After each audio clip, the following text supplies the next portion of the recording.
حضرت سفیان ثوری رحمۃ اللہ علیہ پیدائشی متقی اور پرہیزگار تھے، حتیٰ کہ ایک مرتبہ آپ کی والدہ نے ایام حمل میں ہمسایوں کی کوئی چیز بلا اجازت منہ پر رکھ لی تو آپ نے پیٹ میں تڑپنا شروع کر دیا، اور جب تک انہوں نے ہمسائے سے معذرت طلب نہ کی آپ کا اضطراب ختم نہ ہوا۔ اور آپ کے تائب ہونے کا واقعہ یہ ہے کہ آپ ایک مرتبہ مسجد میں داخل ہوتے وقت پہلے الٹا پاؤں مسجد میں رکھ دیا، جس کے بعد یہ ندا آئی کہ اے سوری، مسجد کے حق میں یہ گستاخی اچھی نہیں۔ بس اسی دن سے آپ کا نام سوری پڑ گیا۔ بہرحال یہ ندا سن کر خوف کا ایسا غلبہ ہوا کہ غش کھا کر گر پڑے، اور ہوش میں آنے کے بعد اپنے منہ پر تمانچے لگاتے ہوئے کہنے لگے کہ بے ادبی کی ایسی سزا ملی کہ میرا نام ہی دفتر انسانیت سے خارج کر دیا، لہٰذا اے نفس اب ایسی بے ادبی کی جرات کبھی نہ کرنا۔ ایک مرتبہ حالت نماز میں خلیفہ وقت نے اپنی داڑھی پر ہاتھ پھیر لیا۔ آپ نے فرمایا کہ ایسی نماز قطعی بے حقیقت، اور قیامت میں تیری نماز گیند کی طرح تیرے منہ پر ماری جائے گی۔ خلیفہ نے جھڑک کر کہا کہ خاموش رہو۔ آپ نے فرمایا کہ حق گوئی میں خاموشی کیسی؟ یہ سنتے ہی خلیفہ نے غضبناک ہو کر حکم دیا کہ اس کو پھانسی دے دو، اور دوسرے دن ٹھیک پھانسی کے وقت آپ کو ایک بزرگ حضرت سفیان بن انبیاء کے زانوں پر سر رکھے ہوئے پیر پھیلا کر آنکھیں بند کیے لیٹے ہوئے تھے، اور لوگوں نے کہا کہ پھانسی کا وقت قریب ہے، تو فرمایا کہ مجھے اس کا ذرا برابر خوف نہیں، لیکن حق گوئی سے کبھی باز نہیں آؤں گا۔ پھر اللہ تعالیٰ سے عرض کیا کہ اے اللہ، خلیفہ مجھے بے قصور سزا دینا چاہتا ہے، اس لیے اس کو بدلہ ملنا چاہیے۔ اس دعا کے ساتھ ہی ایک دھماکے کے ساتھ زمین شق ہوئی اور خلیفہ وزرائے سمیت اس میں دھنستا چلا گیا۔ اور جب لوگوں نے عرض کیا کہ اتنی زود اثر دعا ہم نے کبھی نہیں دیکھی، تو فرمایا کہ میرے اظہار حق کی وجہ سے دعا زود اثر بن گئی۔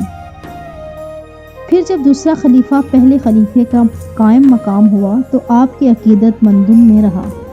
چنانچہ جب آپ بیمار ہوئے تو بغرض علاج اس نے ایک طبیب حاذق کو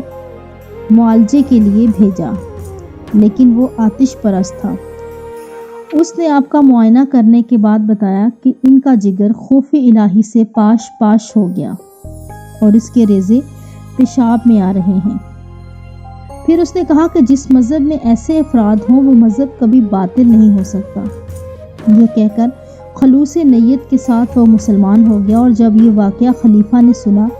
تو کہا کہ میں نے تو طبیب کو مریض کے پاس بھیجا تھا، لیکن اب محسوس ہوا کہ مرض طبیب کے پاس پہنچ گیا۔ جس وقت بصرہ میں آپ بیمار پڑ گئے تو حاکم بصرہ نے آپ کو تلاش کرنے کا حکم دیا، اور جب لوگ تلاش کرتے ہوئے پہنچے تو آپ کو مویشیوں کے باندھنے کی جگہ پر پایا۔ اس وقت آپ درد شکم کی وجہ سے اضطراب میں مبتلا تھے، لیکن ایسی حالت میں بھی ذکر الہی سے ایک لمحے کے لیے بھی غافل نہیں ہوئے۔ اسی شب لوگوں نے دیکھا کہ آپ رات بھر میں 60 مرتبہ غسل خانے میں گئے اور ہر مرتبہ وضو کر کے نماز میں مشغول ہو جاتے، اور جب لوگوں نے عرض کیا کہ ایسی حالت میں آپ بار بار وضو نہ کریں تو فرمایا کہ میں اس لیے باوضو مرنا چاہتا ہوں کہ خدا کے سامنے نجس حالت میں نہ پہنچوں۔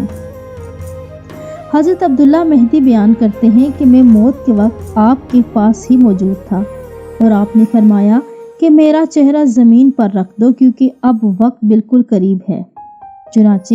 میں حکم کی تعمیل کر کے لوگوں کو اطلاع دینے کی غرض سے باہر نکلا، اور باہر نکل کر دیکھا کہ لوگوں کا ایک جمع غفیر ہے، اور جب میں نے ان لوگوں سے پوچھا کہ تم سب کو آپ کی نازک حالت کا علم کیسے ہوا، تو ان لوگوں نے کہا ہمیں خواب میں یہ حکم دیا گیا کہ سفیان ثوری کی میت پر پہنچ جاؤ۔ چنانچہ جس وقت لوگ اندر داخل ہوئے تو آپ کی حالت بہت نازک ہو چکی تھی۔ آپ نے تکیے کے نیچے سے 1000 تھیلی نکال کر فرمایا اس کو فقراء میں تقسیم کر دو۔ اس وقت لوگوں کے قلب میں یہ وسوسہ پیدا ہوا کہ آپ تو دوسروں کو دولت جمع کرنے سے منع کرتے رہے اور خود 1000 دینار جمع کر لیے، لیکن آپ نے لوگوں کی نیت کا اندازہ کرتے ہوئے فرمایا کہ ان دیناروں سے میں نے اپنے ایمان کا تحفظ کیا ہے،